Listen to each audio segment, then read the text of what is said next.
Anyway, we've got 2 more acts for you in this section. Gonna get the first one out now, how's that sound? You guys have been lovely so far, so I'm sure you'll carry on to be now. He should start walking over here now. There we go, subliminal. We work with there. It's a long way, Clayton, this one. His name is Clayton Harrison. He's coming out to make you laugh. Everyone, please give him up for Clayton Harrison!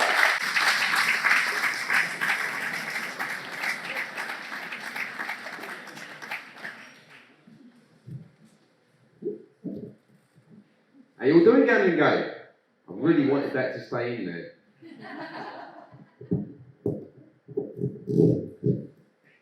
Comedy.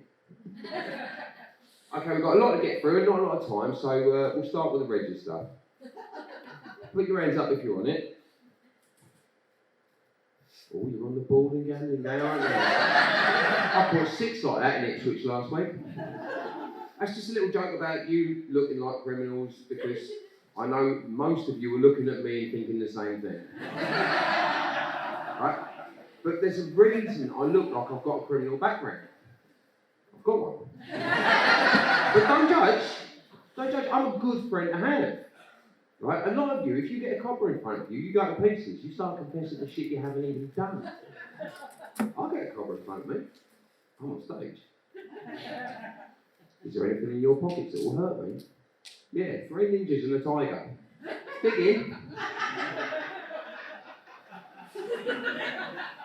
Is there anything in your pockets that shouldn't be there? Well, currently, your mate's hand. And I hate this one most of all. You may harm your defence if you fail to mention now something you may later rely on in court. Prince Andrew's legal team. See, I'm a bit of a joker. I come from a long line of jokers. My granddad once famously faked his own death just to pull off the most badass knock-knock joke in history. Knock knock. Who's there? Granddad! 3 of my aunties fainted. And he got us again a couple of years later at the Real Deal, the bastard, because the curtains opened, the box went in, the curtains shut, and we all sat down for another 2 hours waiting for him to walk in the back door. Arsehole. A little prank that I like to play though, I've got one I like to call ejector seat. And what I do is I put loads of rucksacks and bags along the back seat of my car, and I go, look at the hitchhikers. And when I find one, I say, throw your bag in the back, mate. With the others. And I start saying real screwed up shit to them. And every 10 miles or so, I slow down to about 8 miles an hour just to see if I've done enough to make them take the leap of faith. Well, I got a coffee one in one night, didn't I? He looked at me dead in the eye. He said, what would you do if I turned out to be a serial killer? Oh, I've got your measure, boy. He said, how funny would that be? You pull your knife as I pull my shooter. He didn't even wait for me to slow down. Just door flapping, cold air. Fuck you go. Oh yeah, it's really good fun. I like to go on the internet as well. And I like to look for things that are stupid. It's like one of my most recent ones. I'm looking for a baby door bouncer, any ideas? Couldn't help myself, typed in, have you tried a stocky toddler? I can't help it. And one of the ones I found recently, this is a real article, it's Journalism Gold. And it's on a website called oceanconservancy.net. And when I read this, I had questions. And I hope that you will have too. Now, I had hoped to give you all visual aids at this point, but I can't. So you can breathe a sigh of relief. I put sound effects instead.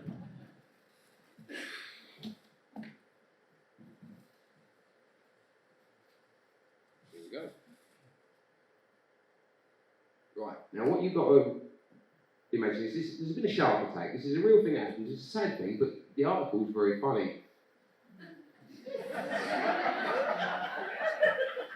Here's some of the highlights. This week, a German tourist was bitten by a great white shark swimming on a popular beach in Thailand, according to a witness. You needed a witness? The guy's word wasn't enough? And surely that's a formerly popular beach, because I wouldn't be rushing back to build a sandcastle. He then confirmed that the tourist was swimming on a beach in Thailand for an attack by a shark, according to reports. For an attack? What, was he wearing a seal meat onesie? Did he look depressed? Was he crying? How do you know he was in there intending to get bit? The tourist police also explained that the victim, 75-year-old Hans Peter Morton, drowned in Nantong, Thailand when a large fish bit his leg. The tourist policeman said the bite of the shark left the gentleman with a 7 to 9 inch gap in his leg. Yes, because that's the word you use to describe a 7 to 9 inch gaping wound in your thigh, isn't it? Oh look, I've got a gap in my leg. It doesn't go all the way to the bottom anymore.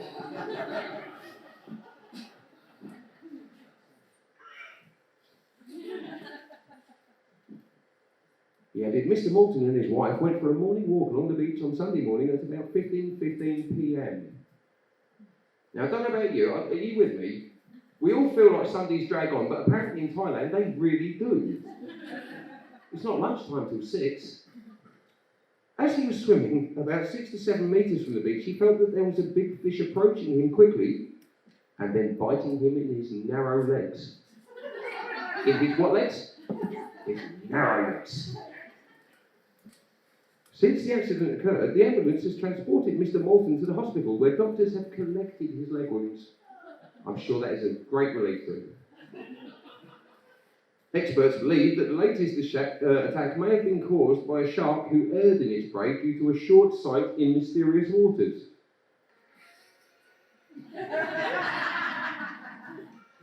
Okay.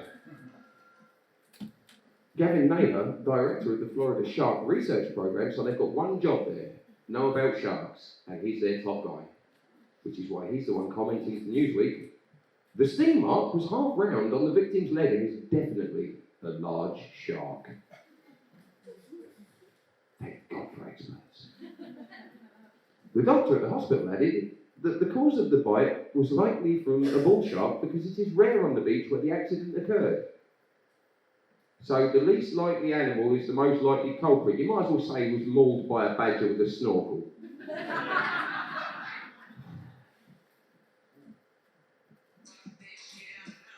No. Do you like my wish link? Do you like my gold ring? Yeah. I've got this at wish.com. Post and packaging only. How good is that? How much value is that? I thought I was lost when Rat was shut. Anyone else on Wish? Have you got anything coming? Are you worried about coronavirus? I wasn't. Until they sent me my free gift, and I got home after getting a full day's use out of it and saw a post on Facebook that said, oh, with coronavirus, should we be worried about our Wish products? I thought, well, I am now. If I'm honest, my arse went. I'll show you why.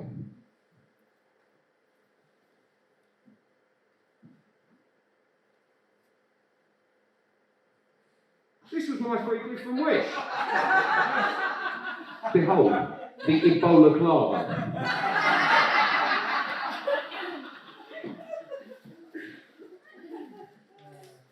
It's nice, isn't it? Anyway, like I say, I do like a prank, so I'd like to finish with... Is everyone familiar with Moonpig cards? Yeah. I got drunk one night and wanted to see if there was anything Moonpig won't print on a card. As it turns out, no, there isn't. Here's some I got sent through.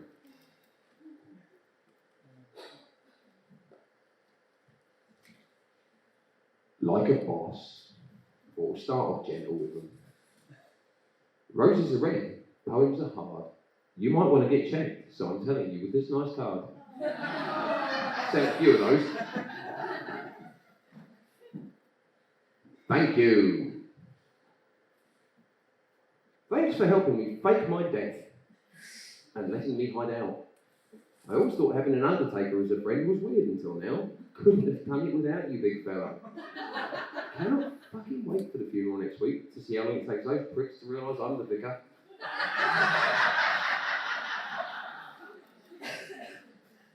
Mummy, I love you to the moon and back. And yes, that is me. And that is my mummy. If you recognise me as a little boy, that's quite disturbing.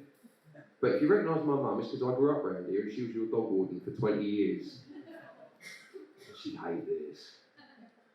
Mum, I'm sorry I waited until your divorce was final to tell you those escort charges on Dad's card were mine. But I've always wanted to live with Nan anyway. That's such a prick. Please let Nan answer my calls. I miss both of you guys, and Dad's being such a bell end. Love you. Kiss, kiss, kiss. But then I thought I'd really ramp it up, and I'll leave you with this one. They've already got the animal lovers in the room.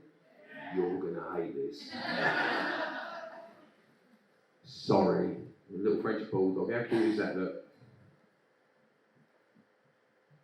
Dear Mr. Jenkins, sorry to bother you at what must be a very difficult time for you and your family.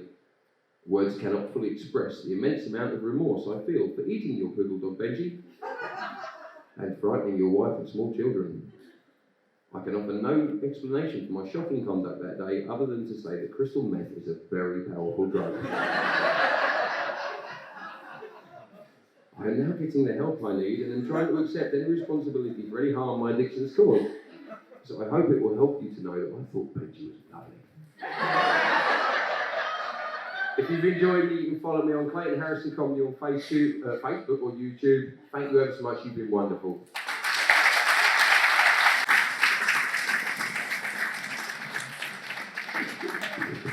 Go and give it up one more time for Clayton Harrison! You've all done your bit, that's another 10 minutes of his community service.